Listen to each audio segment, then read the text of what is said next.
I would like to shout out Craig Jarrett for sending me this story right here.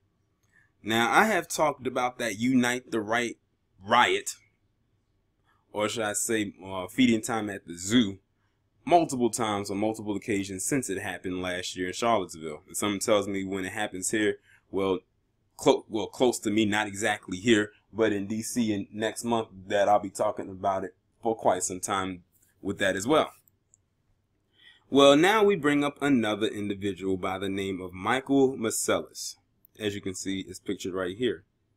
He was involved with the whole thing in Charlottesville, and he was also one of the people that beat up a black person at this rally. I wonder if it was involved. I wonder if it was DeAndre Harris. And let me put this out there right now.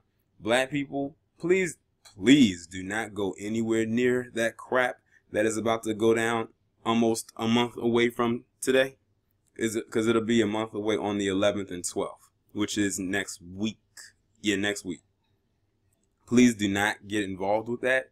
This is not our problem. It is not our fight. And I'm almost certain they don't want us there either. So I will respect their wishes and stay far away from it. But anyway, back to him. So this guy, who I'm sure by now that they've, by the way they've identified him, he's probably had some charges brought up against him, because they pretty much brought charges up against almost every guy involved with the beating of DeAndre Harris. Well, it's come out that this man had a government, I guess you could say a government job, because he had a security clearance, and that's, so that's something that's only given by the government. But here's the thing that gets me right here. In order to get a government clearance, a government security clearance, they have to do a thorough background check on people. Well, as I was reading the article from the New York Post, this guy had ties to a lot of white supremacist based groups. I mean, clearly, I think they all are who attended this, who are white. And it basically was against Jews, Muslims, and immigrants. Why am I almost certain that the people who hired him probably fell into one of those categories? Probably not the immigrants one, or maybe possibly not the Muslim one, but definitely probably the Jews one. I don't know. Now, they should have did a background check on him, assuming, and if they did, they would have been able to pull that up, because he was a part of these groups and still got a clearance. But that doesn't surprise me, because it's people right now who have clearances, and they may not be white supremacists and stuff like that, but they are not deserving of one. Jared Kushner being the main one. But he had a full government security clearance, and that also proves right there that something black people have been saying for years, that a lot of these white supremacists are in your government. A lot of them are. A lot of the ones who pass these laws are staunch racists.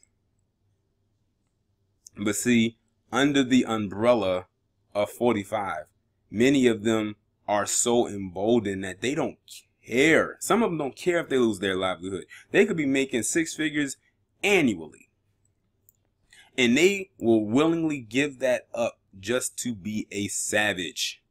And not an undercover one, but an overt one. One who's out of the shadows and ripped off the sheet, lifted the veil.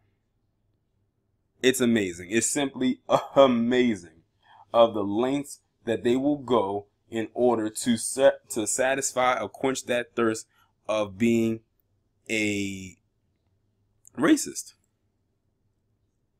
Because if you pull up the background of a lot of these racists who get caught up in stuff like this, a lot of them have, I guess you could say, well-to-do lives or have well-to-do jobs. Why in the world would they sacrifice that is beyond me, and that, in my opinion, makes them extremely dumb and stupid.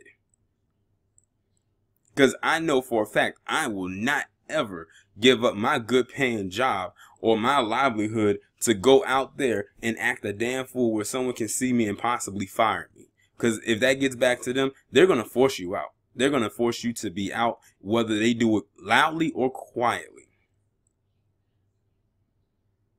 Now, ask any one of them out there who probably had a job, do they still have that job after they've been out there? Most of them will probably say no. And they'll probably be like, why do I not have it? All I was doing was exercising my First Amendment right. They love peddling that First Amendment right, but they abuse it the most. They abuse that, and they definitely abuse that second one. Notice the ones who cry the loudest or scream the loudest about the First Amendment and the Second Amendment are the ones who abuse those two the most, and it's mostly always the colonizer. It's almost always them. I'm 99% sure that it's them. You'll hear other groups scream about it, but not as loud as them. And they'll make sure that they're the loudest. Y'all let me know what you think down in the comments about this story. Like, comment, share, subscribe. If you can donate, the PayPal link is below. And if you would like to become a Patreon on my Patreon, the link is down there as well. I'll talk to you in the next one.